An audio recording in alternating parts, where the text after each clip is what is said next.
तो hello student, कैसे हैं आप सब। आई होप आप सब बहुत अच्छे होंगे और अच्छे से अपनी पढ़ाई कर भी रहे होंगे।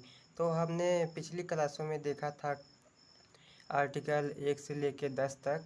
अब हम आज की क्लास में देखेंगे आर्टिकल 11 से लेके 15 तक। तो चलिए देखते हैं आर्टिकल 11 इसमें क्या क्या दिया गया है। चलिए देखते हैं आर्टिकल 11 इसमें दिया गया है। भारतीय संविधान अनुच्छेद में संसद को नागरिकता से संबंधित प्रावधान बनाने की शक्ति देता है। यह जो आर्टिकल 11 है वह भारतीय संविधान संसद की नागरिकता से संबंधित प्रावधान बनाने की शक्ति देता है। अब आगे देखते हैं। संविधान के अनुच्छेद 5 से 10 में नागरिकता के अधिकार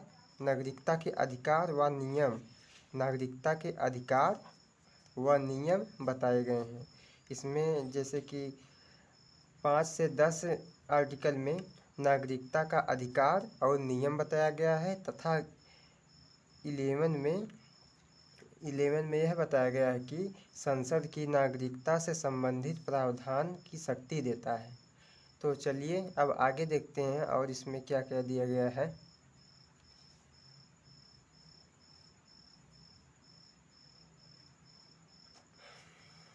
लेकिन अनुच्छेद 11 में यह स्पष्ट किया गया है। अनुच्छेद 11 में यह स्पष्ट किया गया है कि संसद कानून बनाकर नागरिकता का अधिग्रहण, त्याग, समाप्ति या अन्य मामलों में नियम तय कर सकती है। अनुच्छेद 11 में यह बताया गया है कि संसद कानून बनाकर नागरिकता का अधिग्रहण, त्याग, समाप्ति या अन्य मामलों में नियम तय कर सकती है। तो अब आगे देखते हैं।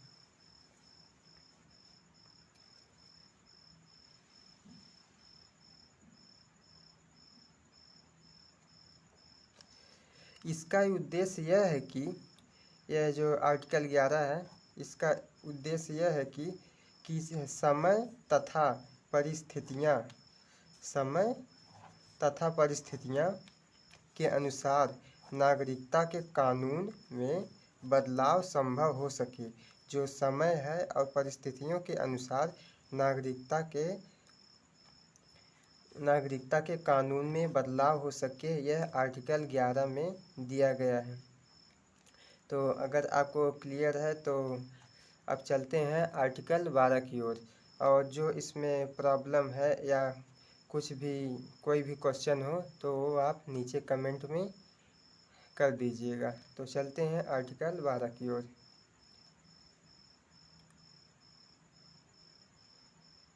तो फ्रेंड्स अब देखते हैं आर्टिकल 12। देखते हैं इसमें आर्टिकल 12 में क्या क्या दिया गया है, क्या नहीं दिया गया है। चलिए देखते हैं।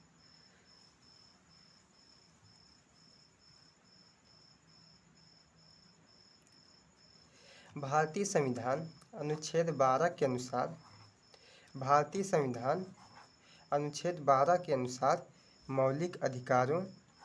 मौलिक अधिकारों के संदर्भ में राज्य की जो हमारा राज्य है, राज्य की परिभाषा दी गई है। यह अनुच्छेद 12 में मौलिक अधिकारों के संदर्भ में राज्य की परिभाषा दी गई है। और क्या दिया गया है, चलिए देखते हैं आगे। राज्य में भारत सरकार और संसद प्रत्येक राज्य की सरकार तथा विधानमंडल प्रत्येक राज्य की सरकार तथा विधानमंडल भारत के भीतर, भारत है उसके अंदर सभी सभी स्थानीय मतलब सभी जगह, सभी स्थानीय प्राधिकरण, ये प्राधिकरण है, प्राधिकरण तथा अन्य ऐसे निकाय, जो अन्य ऐसे निकाय हैं, ऐसे निकाय शामिल हैं जो सरकार के नियंत्रण में हो, जो सरकार के नियंत्रण में हो। तो क्लियर, आगे चलें। तो इसमें और आगे देखते हैं।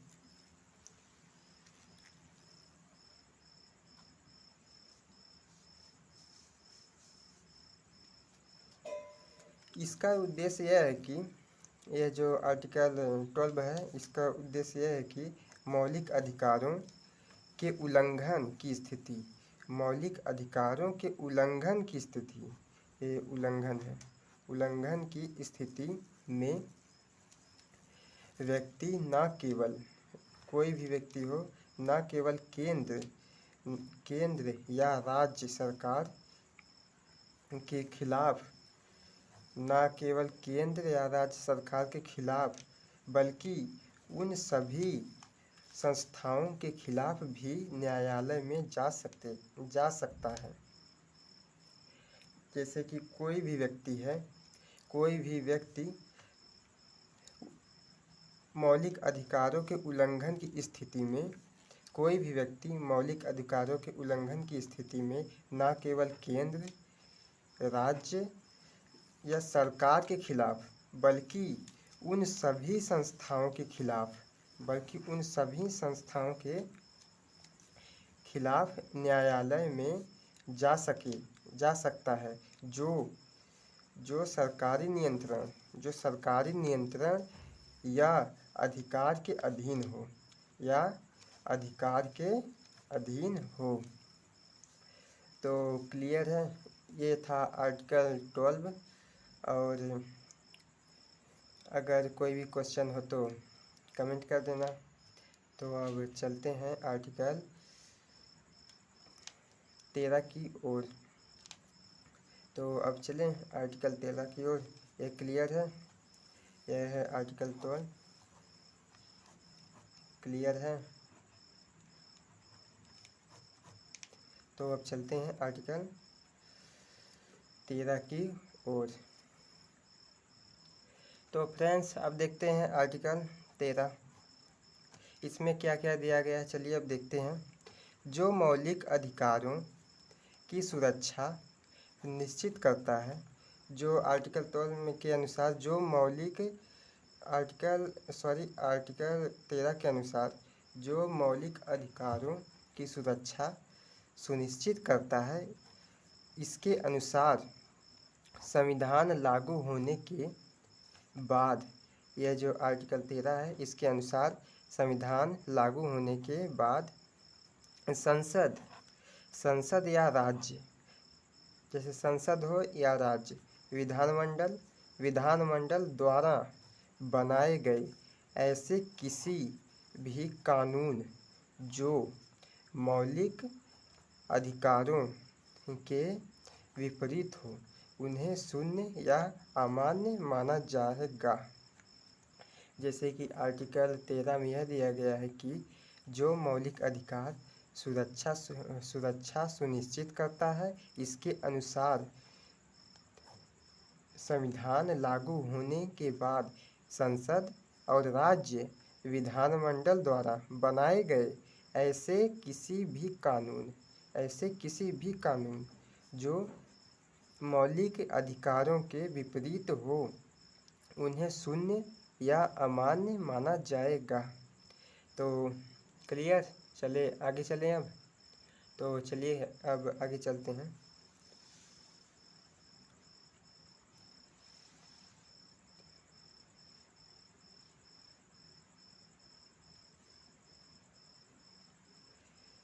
चलिए देखते हैं आगे क्या क्या दिया गया है। यह अनुच्छेद 13 की बात कर रहा है। यह अनुच्छेद न्यायपालिका को यह अधिकार देता है कि वह मौलिक अधिकारों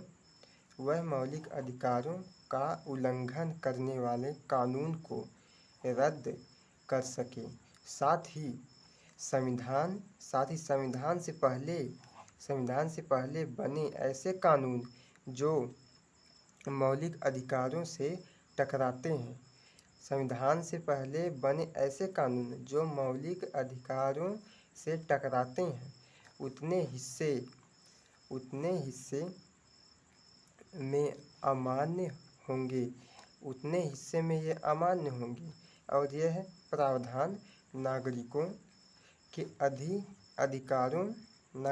अधिकारों की रक्षा का मजबूत आधार है। यह जो प्रावधान है कि पहले बने, जैसे कि संविधान से पहले बने ऐसे कानून जो मौलिक अधिकारों से टकराते हैं उतने हिस्से में अमान्य होंगे और यह प्रावधान जो है नागरिकों के अधिकारों की रक्षा का मजबूत आधार होता है। तो क्लियर है। तो चलिए अब आर्टिकल 14 की ओर चलते हैं और देखते हैं आर्टिकल 14 में क्या क्या दिया गया है। तो यह आपको क्लियर है। Article 11, 12 and 13। अगर कोई भी प्रॉब्लम या कोई भी क्वेश्चन हो तो कमेंट बॉक्स में कमेंट कर दीजिएगा। अगर हमारी यह वीडियो आपको अच्छी लगे, हमारी ये क्लासेस आपको अच्छी लगे तो शेयर करें, लाइक करें और सब्सक्राइब भी कर लें ताकि हमारी जो क्लासेस हैं सबसे पहले आपकी ओर आपके पास पहुँचे ताकि आप इसे पढ़ सकें। तो चलिए अब चलते हैं आर्टिकल 14 की ओर। तो हेलो फ्रेंड्स, यह रहा आर्टिकल 14। तो इसमें क्या क्या दिया गया है चलिए देखते हैं और समझते हैं और अपना नॉलेज स्ट्रॉन्ग करते हैं। तो देखिए इसमें क्या क्या दिया है। यह अनुच्छेद भारतीय संविधान में सभी नागरिकों, यह जो अनुच्छेद 14 है यह अनुच्छेद भारतीय संविधान में सभी नागरिकों को कानून के समक्ष समानता और कानून के समान संरक्षण का अधिकार देता है।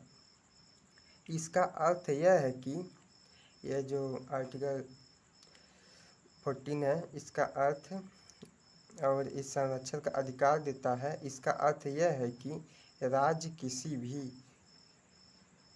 किसी भी व्यक्ति के साथ धर्म, जाति, लिंग, जन्म स्थान या अन्य किसी आधार पर भेदभाव नहीं करेगा। एक बार फिर से चलिए देखते हैं।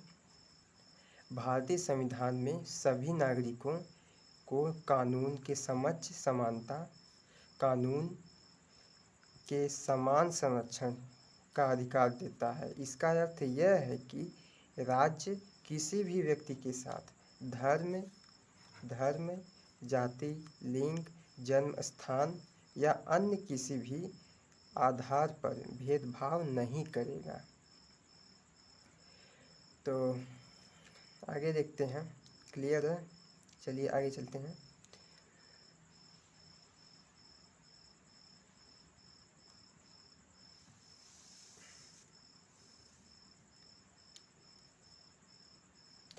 चलिए आगे देखते हैं। यह अनुच्छेद यह सुनिश्चित करता है कि सभी नागरिकों को समान अधिकार और अवसर प्राप्त हो तथा अन्य निष्पक्ष रूप से दिया जाए। यह जो अनुच्छेद है यह सुनिश्चित करता है कि सभी नागरिकों को समान अधिकार मिले और समान अवसर मिले तथा अन्य निष्पक्ष रूप से दिया जाए। कानून और शासन में किसी को विशेष सुविधा या हानि नहीं हो यह अनुच्छेद लोकतांत्रिक का मूल भावना का आधार है। यह अनुच्छेद 14 लोकतांत्रिक का भावना का मूल आधार है। तो क्लियर है आर्टिकल 14। ये था आर्टिकल 14 जो इसमें दिया गया था। तो अब चलते हैं आर्टिकल 15 की ओर और देखते हैं उसमें क्या क्या दिया गया है ताकि हमारा बेस स्ट्रांग हो जाए। तो चलिए देखते हैं। तो स्टूडेंट चलिए अब देखते हैं आर्टिकल 15। ये है आर्टिकल 15 जो आपके सामने है। इसमें दिया गया है कि इसमें राज्य किसी भी नागरिक, कोई भी राज्य हो इंडिया का, किसी भी नागरिक के साथ केवल धर्म, जाति, लिंग, जन्म स्थान या किसी एक आधार पर भेदभाव नहीं करेगा जो इसमें दिया गया है। क्या क्या दिया गया है? धर्म, जाति, लिंग और जन्म स्थान के किसी भी आधार पर भेदभाव नहीं करेगा। यह अनुच्छेद सभी नागरिकों को समान अवसर और अधिकार प्रदान करता है। यह जो अनुच्छेद 15 है यह सभी नागरिकों को, इंडिया के सभी नागरिकों को समान अवसर और अधिकार प्राप्त करता है। तो क्लियर है? आगे चलिए। तो चलिए अब इसमें आगे देखते हैं आर्टिकल 15 में क्या क्या दिया गया है।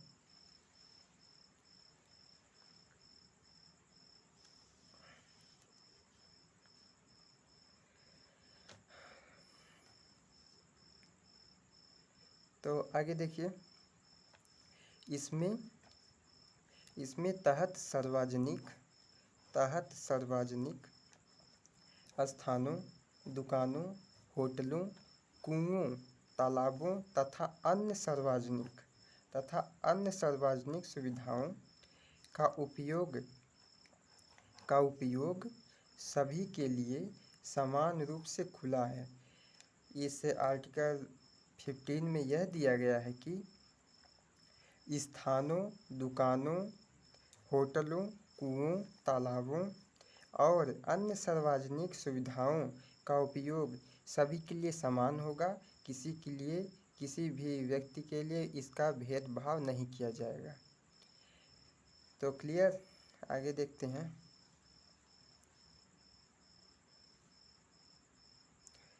और इसमें यह दिया गया है कि किसी भी राज्य की महिलाओं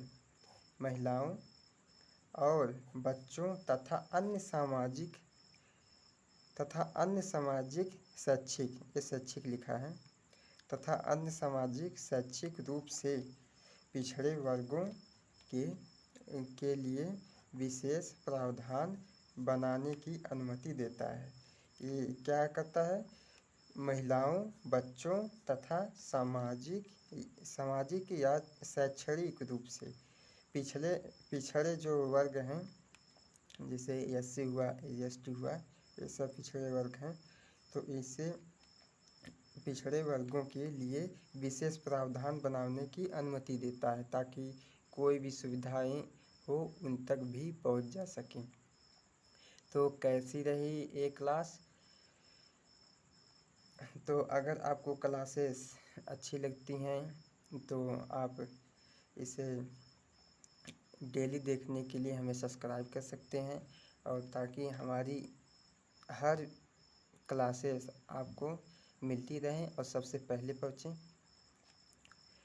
तो मिलते हैं अब नेक्स्ट वीडियो में। उस वीडियो में हम आपको आगे का आर्टिकल बताएंगे। तो चलिए अब चलते हैं, मिलते हैं नेक्स्ट वीडियो में। तो तब तक के लिए बाय और अच्छे से अपनी पढ़ाई करिए ताकि देश तरक्की करे आप ही लोगों की वजह से। तो चलिए अब चलते हैं।